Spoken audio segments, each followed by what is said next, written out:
سبا ته یعنې د یکشنبې په ورځ به افغان کرکټ ملي لوبډله او همدارنګه افغان 19 کلنو که عمره ملي لوبډله به لوبه ترسره کوي. افغان کرکټ ملي لوبډله به سبا ته یعنې د یکشنبې په ورځ باندې د امارات لوبډلې په وړاندې د درې چروزو لوبو د سیریز دومه لوبه ترسره کوي.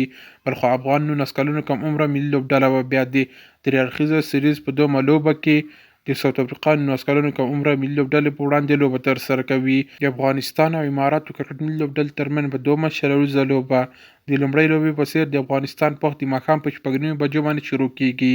د پاکستان پخ بیا دغه لوبه د ماښام په 7 بجو باندې شروع کیږي. تاسو کولی شئ دغه لوبه د ملي تلویزیون باندې وګورئ. یا د 19 کلنو کم عمره ملي لوبډله بیا سبا ته د جنوبي افریقا لوبډلې په وړاندې لوبه ترسره کوي. دغه لوبه د افغانستان پخ بیا د غرمې په 12 بجو باندې شروع کیږي. د افغانستان 19 کلنو کم عمره ملي لوبډلې په لومړۍ لوبه کې چې درې اړخیزه سیریز کې د هندوستان لوبډلې په وړاندې ترسره کړله په هغې کې ماتې خوړلې وله. نو دغه لوبه چې افغانستان 19 کلن ملي لوبډله به یې سبا ته ترسره کوي ډېره مهمه ده افغان لوبډلې ته چې باید دغه لوبه وګټي له ساوث افریقا 19 کلنو کم عمره ملي لوبډلې څخه.